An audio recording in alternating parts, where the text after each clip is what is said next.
ಚಾಮರಾಜಪೇಟೆ ಬ್ರಾಹ್ಮಣ ಸಭಾವತಿಯಿಂದ ಗುರುಪೂರ್ಣಿಮೆ ಕಾರ್ಯಕ್ರಮವನ್ನು ಅತ್ಯಂತ ಅರ್ಥಪೂರ್ಣವಾಗಿ ಆಚರಿಸಲಾಯಿತು.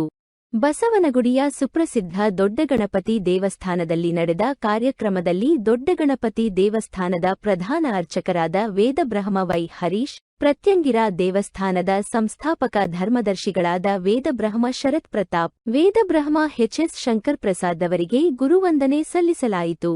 ಇದೇ ಸಂದರ್ಭದಲ್ಲಿ ಅಖಿಲ ಕರ್ನಾಟಕ ಬ್ರಾಹ್ಮಣ ಮಹಾಸಭಾದ ರಾಜ್ಯಾಧ್ಯಕ್ಷರಾದ Ashok Harnalli, R. Lakshmikant, S. Raghunath, Shivashankar, N. Balakrishna ಹಾಗೂ ಬ್ರಾಹ್ಮಣ ಮುಖಂಡರನ್ನು ಸನ್ಮಾನಿಸಲಾಯಿತು.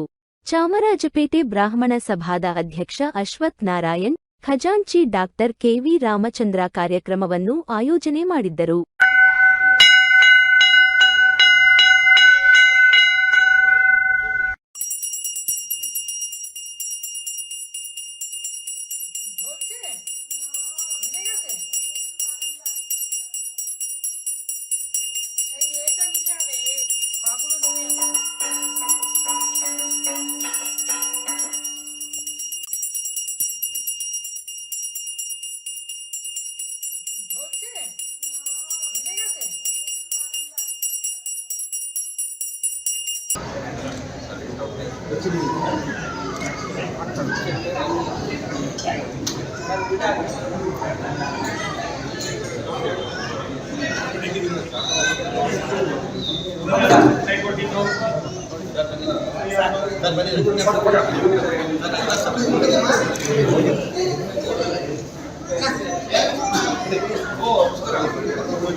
ಸರ್ ಎಲ್ಲ ಹಿಂದೆ ಬನ್ನಿ ಪ್ಲೀಸ್, ಎಲ್ಲ ಹಿಂದೆ ಬನ್ನಿ ಸರಿ ಸಂಜೆ ಬನ್ನಿ.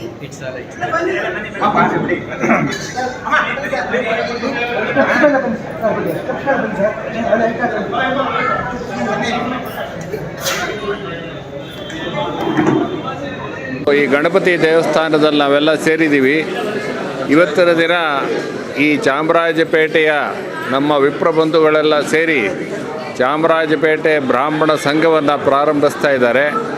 ಈ ಸಂದರ್ಭದಲ್ಲಿ ಅಖಿಲ ಕರ್ನಾಟಕ ಬ್ರಾಹ್ಮಣ ಮಹಾಸಭೆಯ ಪದಾಧಿಕಾರಿಗಳು, ಉಪಾಧ್ಯಕ್ಷರುಗಳು, ಹಿರಿಯರಾದಂಥ ಲಕ್ಷ್ಮೀಕಾಂತ್ ಅವರು, ರಘುನಾಥ್ ಅವರು, ರಾಮಪ್ರಸಾದ್ ಅವರು ಎಲ್ಲರೂ ಬಂದು ಈ ಒಂದು ಸಂಘ ಪ್ರಾರಂಭ ಆಗ್ತಕ್ಕಂಥ ಸಂದರ್ಭದಲ್ಲಿ ಶುಭಾಶಯವನ್ನು ಕೋರಿ ಈ ದಿನ ಆ ಸಂಘ ಪ್ರಾರಂಭವಾಗಿದೆ. ಮುಂದಿನ ದಿನಗಳಲ್ಲಿ ಸಂಘ ಹೆಚ್ಚಿನ ಕಾರ್ಯಕ್ರಮಗಳನ್ನು ಆಯೋಜನೆ ಮಾಡಿ ಈ ಭಾಗದ ವಿಪ್ರರ ಕಷ್ಟ ಕಾರ್ಪಣ್ಯಗಳಿಗೆ ಅವರು ಅದಕ್ಕೆ ಸಹಾಯ ಮಾಡತಕ್ಕಂಥ ಒಂದು ಶಕ್ತಿಯನ್ನು ಬೆಳೆಸ್ಕೊಳ್ಳಿ ಮತ್ತು ಸಂಘಟನೆಗೆ ಇನ್ನೂ ಹೆಚ್ಚಿನ ಕಾರ್ಯಕ್ರಮಗಳನ್ನು ರೂಪಿಸ್ಕೊಳ್ಳಿ ಅಂತ ಹೇಳಿ ಈ ಸಂದರ್ಭದಲ್ಲಿ ಅವರಿಗೆ ಶುಭವನ್ನು ಕೋರ್ತಾ ಇದ್ದೀನಿ. ನೂತನವಾಗಿ ಮಹಾಗಣಪತಿಯ ಸನ್ನಿಧಿಯಲ್ಲಿ ಪ್ರಾರಂಭವಾದಂತಹ ಚಾಮರಾಜಪೇಟೆ ಬ್ರಾಹ್ಮಣ ಸಭೆ ಇವತ್ತು ಏನು ಪ್ರಾರಂಭ ಮಾಡಿದ್ದಾರೆ ಅದರ ಪದಾಧಿಕಾರಿಗಳಿಗೆ, ಅಧ್ಯಕ್ಷರಿಗೆ, ಪದಾಧಿಕಾರಿಗಳಿಗೆ ಈ ಗುರುಪೂರ್ಣಿಮೆಯ ಶುಭಾಶಯಗಳನ್ನು ತಿಳಿಸ್ತಾ ಅವರ ಸಂಸ್ಥೆಗೂ ಶುಭಾಶಯಗಳು ತಿಳಿಸ್ತಾ ಎಲ್ಲ ಒಳ್ಳೆ ಕೆಲಸಗಳನ್ನ ಮಾಡಲಿ ಅಂತ ಕೇಳ್ಕೊಳ್ತೀನಿ. ಗುರುಪೂರ್ಣಿಮೆಯ ಇವತ್ತಿನ ದಿವಸ ಮಹತ್ತರವಾದ ದಿನ. ಇಡೀ ರಾಜ್ಯ ಹಾಗೂ ರಾಷ್ಟ್ರದಲ್ಲಿ ಎಲ್ಲ ಗುರುಗಳನ್ನು ಇವತ್ತು ಸ್ಮರಣೆ ಮಾಡ್ತಕ್ಕಂಥ ದಿವಸ, ಪುಣ್ಯ ದಿನ. ಈ ದಿನ ಈ ದೊಡ್ಡ ಗಣಪತಿ ದೇವಸ್ಥಾನದಲ್ಲಿ, ಹೆಸರಾಂತ ದೊಡ್ಡ ಗಣಪತಿ ದೇವಸ್ಥಾನದಲ್ಲಿ ಈ ಒಂದು ಗುರುಪೂರ್ಣಿಮಾ ಈ ಒಂದು ಆಚರಣೆಯ ಪ್ರಯುಕ್ತ ಚಾಮರಾಜಪೇಟೆಯ ಬ್ರಾಹ್ಮಣ ಸಭಾವನ್ನು ಇವತ್ತು ಉದ್ಘಾಟನೆ ಮಾಡಿದ್ದಾರೆ.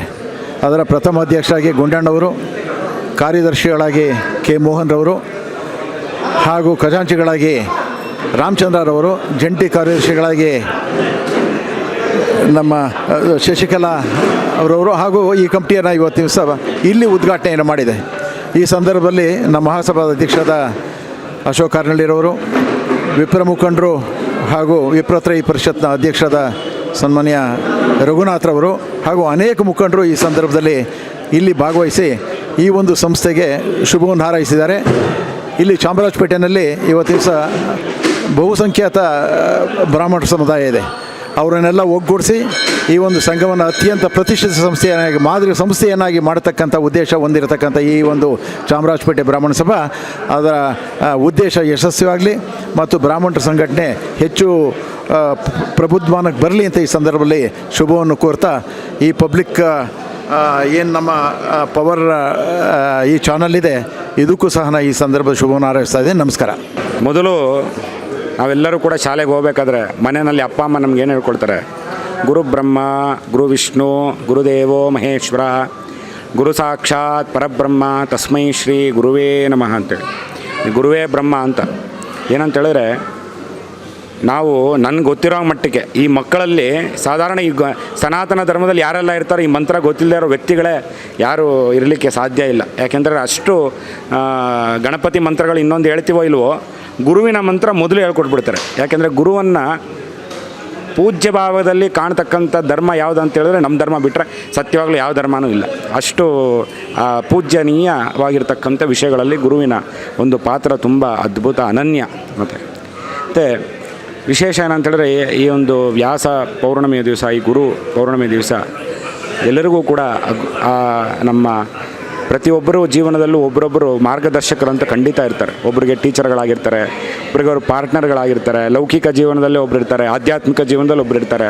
ಅದೆಲ್ಲ ಕಣ್ಣು ಇದು ಅಂಥೇಳಿ ಹೇಳ್ಕೊಡೋದ್ರೊಳಗಡೆ ನಮ್ಮ ಜೀವನದ ಎಷ್ಟೋ ವರ್ಷಗಳನ್ನು ತುಂಬ ಸುಲಭ ರೀತಿಯಲ್ಲಿ ಮಾಡಿ ನಮಗೆ ಸಾಧನೆಗೆ ಬೇಗ ಮಾಡಿ ನಮ್ಮನ್ನು ಎಟಕಿಸ್ತಕ್ಕಂಥ ಒಂದು ಸ್ಥಾನ ಯಾವುದು ಅಂತಾರೆ, ಗುರು ಸ್ಥಾನ ಬಿಟ್ಟರೆ ಯಾವುದೂ ಇಲ್ಲ ಅಂತ. ಲಲಿತಾ ತ್ರಿಪುರ ಸುಂದರಿ ಪರಾ ಭಟ್ಟಾರಿಕಾ ದೇವಿ ತನ್ನ ಸಾನ್ನಿಧ್ಯದಲ್ಲಿ, ಯಾರ ಸಾನ್ನಿಧ್ಯದಲ್ಲಿ ಪಕ್ಕದಲ್ಲಿದ್ದಾಳೆ?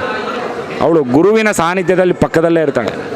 ಗುರು ಮಂಡಲ ರೂಪಿಣಿ, ಗುರುವಿನ ಮಂಡಲದ ರೂಪನೇ ಆಕೆ ಅಂತಕ್ಕಂಥ ಶ್ರೀವಿದ್ಯಾ ಪರಂಪರೆ. ಎಲ್ಲ ಪರಂಪರೆಗಳಲ್ಲೂ, ಶಾಕ್ತ ಪರಂಪರೆಗಳಲ್ಲಿ, ಶ್ರೀವಿದ್ಯಾ ಪರಂಪರೆಗಳಲ್ಲಿ ಗುರುವಿನ ಸಾಧನೆಗಳು ಅತಿ ಬಹಳ. ಅದರಿಂದ ಇದಕ್ಕಿಂತ ಇನ್ನೂ ಹೆಚ್ಚಿನ ವಿಷಯಗಳು ನಮ್ಮ ಗುರುಗಳಾಗಿರ್ತಕ್ಕಂಥ ಶಂಕರ್ ಪ್ರಸಾದ್ ಅವರು ಹೇಳ್ತಾರೆ. ಅವರ ಒಂದು ನುಡಿಗಳಿಂದ ಈ ಗುರುವಿನ ಮಹಾತ್ಮೆಯನ್ನು ಇನ್ನೊಂದಷ್ಟು ತಿಳ್ಕೊಳ್ಳೋಣ. ಈಗಾಗಲೇ ತಿಳಿಸಿದಂತೆ ಗುರುಪೂರ್ಣಿಮಾ ದಿನ ಸನಾತನ ಧರ್ಮೀಯರೆಲ್ಲರ ಕರ್ತವ್ಯ, ಅವರು ಯಾರಲ್ಲಿ ಗುರುಭಾವವನ್ನು ಹೊಂದಿರ್ತಾರೋ ಇವತ್ತಿನ ದಿನ ಸಾಧ್ಯವಾದಷ್ಟು ಅವರನ್ನು ಭೇಟಿ ಮಾಡಿ ಅವರಿಗೆ ತಮ್ಮ ಕೈಲಾದಂಥ ಕಾಣಿಕೆಗಳನ್ನು, ಒಂದು ಹಣ್ಣನ್ನಾಗಲಿ, ಒಂದು ವಸ್ತುವನ್ನಾಗಲಿ, ಒಂದು ಹೂವನ್ನಾಗಲಿ, ನಮ್ಮಲ್ಲಿ ದೇವರನ್ನ ನೋಡೋಕ್ಕೆ ಹೋಗ್ಬೇಕಾದ್ರೆ, ಗುರುಗಳನ್ನ ನೋಡೋಕ್ಕೆ ಹೋಗಬೇಕಾದ್ರೆ, ಚಿಕ್ಕ ಮಕ್ಕಳನ್ನ ನೋಡೋಕ್ಕೆ ಹೋಗಬೇಕಾದ್ರೆ ಬರೀ ಕೈಲಿ ಹೋಗಬಾರ್ದು ಅಂತ ಒಂದು ಸಂಪ್ರದಾಯ ನಮ್ಮಲ್ಲಿ. ಹಾಗಾಗಿ ಇವತ್ತಿನ ದಿನ ಗುರುಗಳ ಸನ್ನಿಧಿಗೆ ಹೋಗಿ ನಮಗೆ ಯಾರಲ್ಲಿ ಗುರುಭಾವನೆ ಬರುತ್ತೋ ಅವರು ಆಧ್ಯಾತ್ಮಿಕವಾದ ಗುರುಗಳೇ ಆಗಬೇಕು ಅಂತೇನಿಲ್ಲ. ಈಗಾಗಲೇ ಹೇಳಿದ ರೀತಿಯಲ್ಲಿ ಅವರು ಲೌಕಿಕ ವಿದ್ಯೆಯನ್ನು ಕೊಟ್ಟವರು ಇರ್ಬೋದು, ಇಲ್ಲ ನಮಗೆ ಜೀವನದಲ್ಲಿ ಹೇಗೆ ನಡ್ಕೊಳ್ಬೇಕು ಅಂಥೇಳಿ ನಮ್ಮ ಕಷ್ಟದ ಕಾಲದಲ್ಲಿ ನಮಗೆ ಮಾರ್ಗದರ್ಶನ ಮಾಡಿದಂಥ ಗುರುಗಳು ಯಾರಿದ್ದಾರೋ ಅಂಥವ್ರು ಇರ್ಬೋದು. ಇಂಥವರ ಆಶೀರ್ವಾದವನ್ನು ಪಡಿತಕ್ಕಂಥ ಒಂದು ಸಂಪ್ರದಾಯ ನಮ್ಮಲ್ಲಿ ಗುರುಪೂರ್ಣಿಮೆ ದಿನ ಬಂದಿದೆ.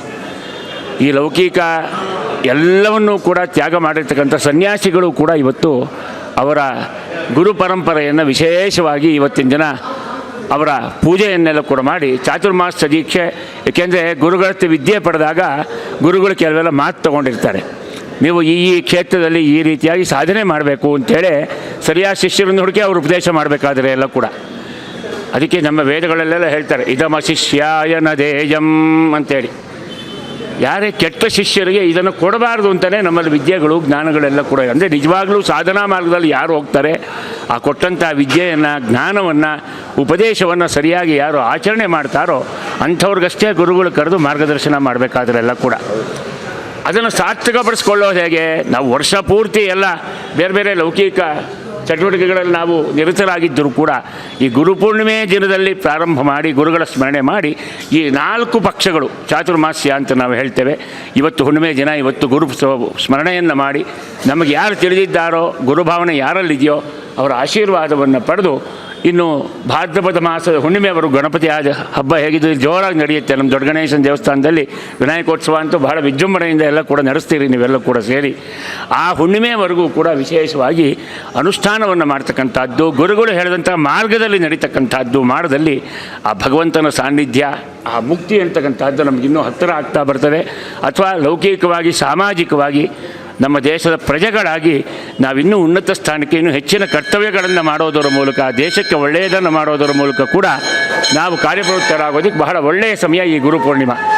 ಅದರಲ್ಲೂ ನಮ್ಮ ಚಾಮರಾಜಪೇಟೆ ಬ್ರಾಹ್ಮಣ ಸಂಘ ಅವರು ಮತ್ತು ನಮ್ಮ ದೊಡ್ಡ ಗಣೇಶ ದೇವಸ್ಥಾನದ ಎಲ್ಲ ಆಡಳಿತ ಮಂಡಳಿಯವರು, ನಮ್ಮ ಎಲ್ಲ ಗುಂಡಣ್ಣ ಅವರು ಮತ್ತು ನಿಮ್ಮ ರಾಮಚಂದ್ರ ಅವರು, ಅವರ ಸ್ನೇಹಿತರು ಎಲ್ಲರೂ ಕೂಡ, ಶ್ರೀನಿವಾಸ್ ಅವರು ಎಲ್ಲರೂ ಕೂಡ ಸೇರಿ ವಿಶೇಷವಾಗಿ ಇವತ್ತಿನ ದಿನ ಆ ಗುರು ಸ್ವರೂಪವನ್ನು ನಮ್ಮ ದೊಡ್ಡ ಗಣೇಶ ದೇವಸ್ಥಾನದ ಪ್ರಧಾನ ಅರ್ಚಕರಾದಂಥ ಶ್ರೀ ಹರೀಶ್ ಭಟ್ರು, ಹಾಗೆ ನಮ್ಮ ಪ್ರತ್ಯಂಗೇರ ದೇವಸ್ಥಾನದ ಸಂಸ್ಥಾಪಕರು, ಧರ್ಮದರ್ಶಿಗಳು, ಆ ವಿದ್ವಾಂಸರು ಆದಂಥ ನಮ್ಮ ಶರತ್ ಅವರು, ಹಾಗೆಯೇ ಅದನ್ನು ಕೂಡ ಕರೆಸಿ ಅವರ ಮತಿಗೆ ಹೇಗೆ ಭಗವಂತ ಬುದ್ಧಿ ಕೊಡ್ತಾನೋ ಹಾಗೆ ಅವರನ್ನು ಸನ್ಮಾನ ಮಾಡಿ ಆಶೀರ್ವಾದವನ್ನು ಎಲ್ಲರೂ ಕೂಡ ಪಡೆದಿದ್ದೀರಿ.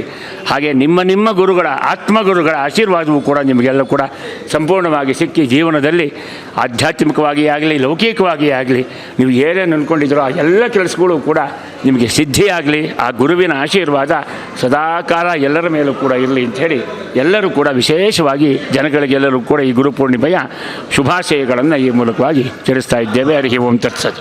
ಪ್ರತಿಯೊಬ್ಬರ ಜೀವನದಲ್ಲೂ ಗುರುವಿನ ಅತ್ಯವಶ್ಯಕತೆ ಭಾಳ ಬೇಕಾಗಿರುತ್ತೆ. ಈ ದಿನ ಈ ಗುರುವಿನ ಕೃಪೆಗೆ, ಈ ಗುರುವಿಗೆ ನಾವು ನಮಿಸ್ತಕ್ಕಂಥ ದಿನ ಒಂದು ವಿಶೇಷವಾಗಿ ಇವತ್ತು ಗುರುಪೂರ್ಣಿಮೆ ಅಂತ ಆಚರಿಸ್ತಾ ಇರೋದು. ಈ ಒಂದು ಶುಭ ದಿನ, ಶುಭ ಸಂದರ್ಭದಲ್ಲಿ ನಮ್ಮ ಚಾಮರಾಜಪೇಟೆ ಬ್ರಾಹ್ಮಣ ಸಂಘ ಆರಂಭಗೊಂಡು ಈ ಸಮಾಜದ ಒಂದು ಶ್ರೇಯೋಭಿವೃದ್ಧಿಗಾಗಿ ಒಂದು ತಮ್ಮ ಕೈಲಾದಂಥ ಒಂದು ಸೇವೆ ಮಾಡಲಿಕ್ಕೆ ಇವತ್ತಿಂದ ಆರಂಭಗೊಂಡಿದ್ದಾರೆ. ನಮ್ಮ ರಾಮಚಂದ್ರ ಅವರು ಮತ್ತು ನಮ್ಮ ಗುಂಡಣ್ಣವರು ಮತ್ತು ವಿಶೇಷವಾಗಿ ಪ್ರತ್ಯಂಗಿರ ದೇವಸ್ಥಾನದ ಧರ್ಮದರ್ಶಿಗಳಾದಂಥ ಗುರುಗಳಿಗೆ ಮತ್ತು ಇನ್ನೋರ್ವ ಗುರುಗಳಿಗೆ ಅವರ ಆಶೀರ್ವಾದ ಪಡೆಯುವ ಒಂದು ಅಭಿಲಾಷೆ ವ್ಯಕ್ತಪಡಿಸ್ತಾ ಅವ್ರಿಗೆ ನಮಿಸ್ತಾ ಎಲ್ಲರಿಗೂ ಶುಭ ಹಾರೈಸ್ತಾ ಇದ್ದೀನಿ.